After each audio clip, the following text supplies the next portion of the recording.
admit I may not have spent as much time in a courtroom as you have. I was also recognized with a Special Achievement Award by the Department of Justice. You remember the Department of Justice, right? It's the agency that's been pursuing you for decades.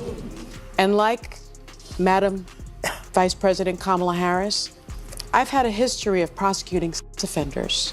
So thank you for keeping people like us in business. And as for dumb questions, you're always welcome to come here and answer some. If sitting... Get ready, because things just got heated. Bill Maher recently fired back at The View's Sunny Hostin after she repeatedly went after Donald Trump, and his response left the audience speechless. Why the surprise? Well, Maher defending Trump is the last thing anyone expected. Since 2016, he's been one of Trump's loudest critics, so to suddenly see him step in and push back against Hostin's attacks. Totally unexpected. It left many wondering if Maher had a change of heart, or just a short memory. For over a year now, Hostin and the rest of the View panel have taken aim at Trump, painting him as a dangerous figure. They've mocked his intelligence, questioned his character, criticized his family, and dismissed his policies outright. It's been a steady stream of criticism, and audiences have tuned in like it's the next big drama series. But Trump wasn't going to sit quietly forever. At a recent campaign rally in Pennsylvania, he let loose. He slammed Hostin, calling her a dummy, clearly fed up with her comments. And for those who've watched The View regularly, it's not the first time Hostin's legal takes have raised eyebrows. Some might say Trump was just pointing out the obvious, not insulting, just blunt. Still, if you come for Trump, expect a reaction. He's not known for holding back, and this exchange proved once again that he never lets a feud fade quietly. Hostin, of course, didn't stay silent. She fired right back, calling attention to Trump's legal issues and suggesting they make him unfit to lead. She stayed calm and focused, almost surgical in her delivery, as she took her shots. You can say what you want, but Sunny knows how to make a statement. Her criticisms aren't just off-the-cuff remarks anymore. They've become a daily part of the show. At this rate, The View might start feeling more like a courtroom drama, with Hostin playing both the attorney and the judge.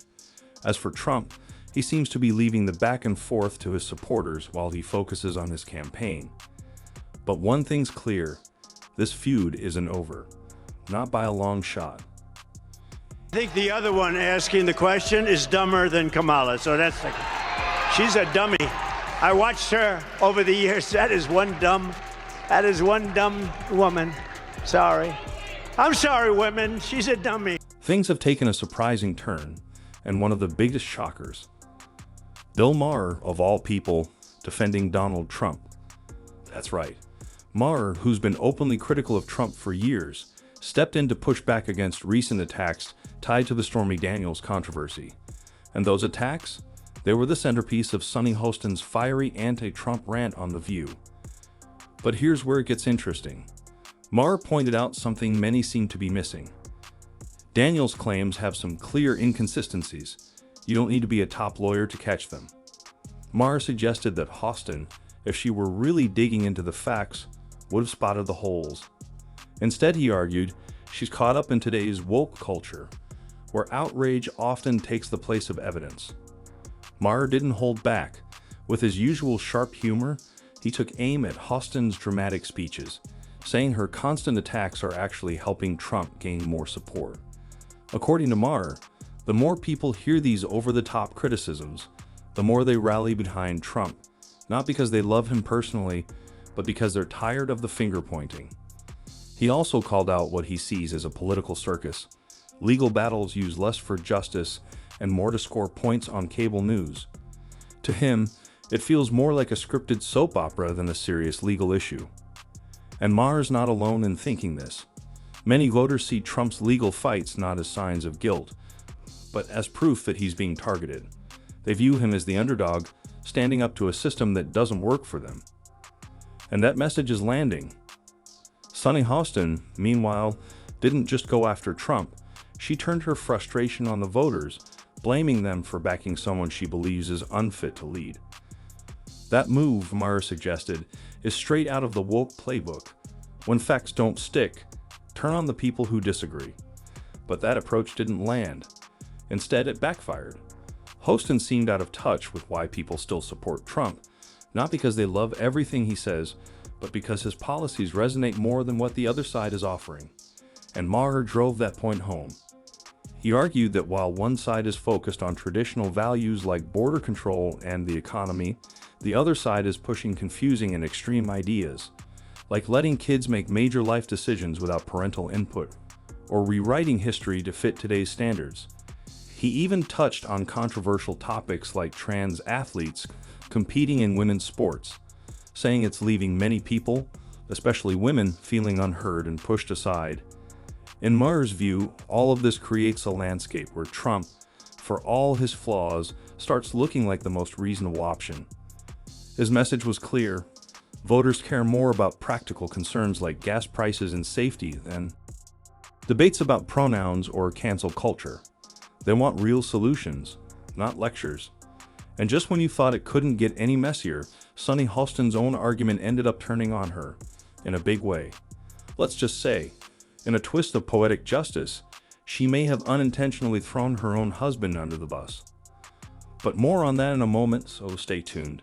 Because this battle isn't just about Trump.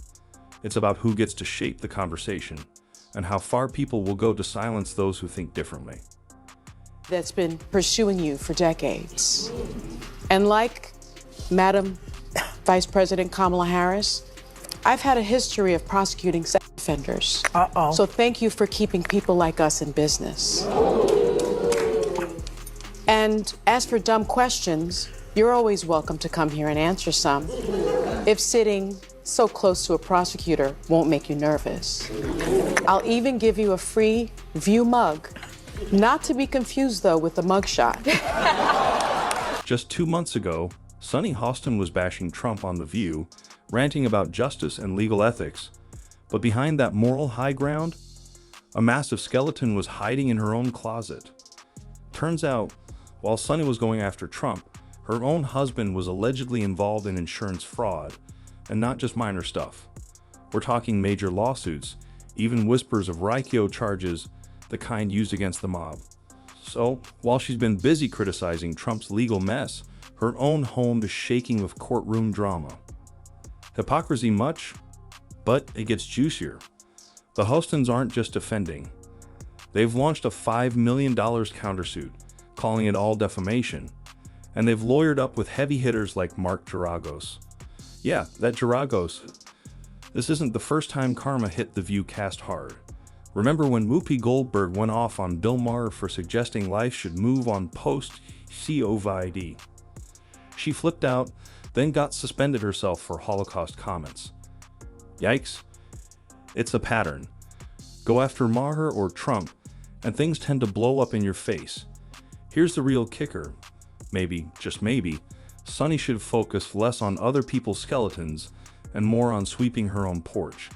Because in the end, those who shout the loudest usually have the most to hide. Like, subscribe and hit the bell, because this courtroom drama, it's far from over.